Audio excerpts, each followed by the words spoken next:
ದೇಶ ಮತ್ತು ರಾಜ್ಯದೆಲ್ಲೆಡೆ ತಲೆದೂರಿರುವ ಗ್ಯಾಸ್ ಅಭಾವದಿಂದ ಜನಸಾಮಾನ್ಯರು ಕಂಗಾಲಾಗಿದ್ದಾರೆ. ಈ ಬಗ್ಗೆ ಆಹಾರ ಸಚಿವ ಮುನಿಯಪ್ಪ ಪ್ರತಿಕ್ರಿಯಿಸಿದ್ದು, ಆಟೋ ಮೇಲೆ ಕೆಲವರ ಜೀವನ ಅವಲಂಬನೆಯಾಗಿದೆ.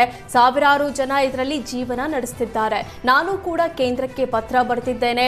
ಜೊತೆಗೆ ಕಾಳಸಂತೆಯಲ್ಲಿ ಮಾರಾಟಕ್ಕೆ ಕಡಿವಾಣ ಹಾಕಲು ಮನವಿ ಮಾಡ್ತೇನೆ. ನಮ್ಮ ಇಲಾಖೆಯಿಂದ ಕೂಡ ರೈಡ್ ಮಾಡಲು ಹೇಳಿದ್ದೇನೆ. ನಾಳೆ ಈ ವಿಚಾರದ ಬಗ್ಗೆ ಚರ್ಚಿಸಲು ಅಧಿಕಾರಿಗಳ ಸಭೆ ಕರೆದಿದ್ದೇನೆ. ಇದಕ್ಕೆ ಪರಿಹಾರ ಕಂಡು ಹಿಡಿತೇನೆ ಅಂತ ಭರವಸೆ ಕೊಟ್ಟರು. ಬೇಸಿಗೆ ಬಂದಾಗ ಕಲ್ಲಂಗಡಿ ಹಣ್ಣಿಗೆ ಹೆಚ್ಚಿನ ಬೇಡಿಕೆ ಇದ್ದು ಲಾಭದ ನಿರೀಕ್ಷೆಯಲ್ಲಿ ಇದ್ದ ರೈತರಿಗೆ ಶಾಕ್ ಆಗಿದೆ. ಕಲ್ಲಂಗಡಿಗೆ ಸೂಕ್ತ ಬೆಲೆ ಸಿಗದ ಹಿನ್ನೆಲೆ ರೂಟರ್ ಹೊಡೆದು ಕಲ್ಲಂಗಡಿಯನ್ನ ರೈತ ನಾಶ ಮಾಡಿದ್ದಾನೆ. ಕೊಪ್ಪಳ ಜಿಲ್ಲೆ ಕನಕಗಿರಿಯಲ್ಲಿ 5 ಎಕರೆಯಲ್ಲಿ ಬೆಳೆದಿದ್ದ ಕಲ್ಲಂಗಡಿ ಹಣ್ಣನ್ನ ರೈತ ಸತ್ಯನಾರಾಯಣ ನಾಶ ಮಾಡಿದ್ದಾರೆ.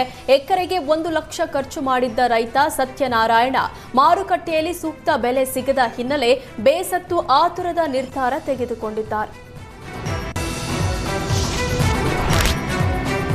ರಾಜ್ಯ ಸರ್ಕಾರದ ವಿರುದ್ಧ ಪರವಾನಗಿ ಭೂಮಾಪಕರು ಸಿಡಿದೆದ್ದಿದ್ದಾರೆ. ಮೈಸೂರಲ್ಲಿ 8 ಜಿಲ್ಲೆಯ 1000ಕ್ಕೂ ಹೆಚ್ಚು ಭೂಮಾಪಕರು ಪ್ರತಿಭಟನೆ ನಡೆಸಿ ಆಕ್ರೋಶ ವ್ಯಕ್ತಪಡಿಸಿದ್ದಾರೆ. ಮೈಸೂರಿನ ಅರಮನೆ ಕೋಟೆ ಆಂಜನೇಯ ಸ್ವಾಮಿ ದೇವಸ್ಥಾನದ ಮುಂದೆ ಪ್ರತಿಭಟನಾಕಾರರು ಜಮಾವಣೆಗೊಂಡಿದ್ದು ಸರ್ಕಾರಿ ಭೂಮಾಪಕರಿಗೆ ಹುದ್ದೆ ಕಾಯಂಗೊಳಿಸಲು ಆಗ್ರಹಿಸಿದ್ರು. ನಾವೆಲ್ಲ 25 ವರ್ಷಗಳಿಂದ ಸೇವೆ ಸಲ್ಲಿಸ್ತಾ ಇದ್ದೇವೆ. ಸರಿಯಾದ ವೇತನ ಕನಸಾಗಿದೆ. ಮುಖ್ಯಮಂತ್ರಿಗಳು ಕೊಟ್ಟ ಮಾತಿನಂತೆ ನಮ್ಮನ್ನ ಕಾಯಂ ನೇಮಕ ಮಾಡಬೇಕು ಅಂತ ಆಗ್ರಹಿಸಿದ್ರು. ರಾಜ್ಯ ಸರ್ಕಾರದ ವಿರುದ್ಧ ಘೋಷಣೆ ಕೂಗಿ ಆಕ್ರೋಶ ವ್ಯಕ್ತಪಡಿಸಿದ್ರು.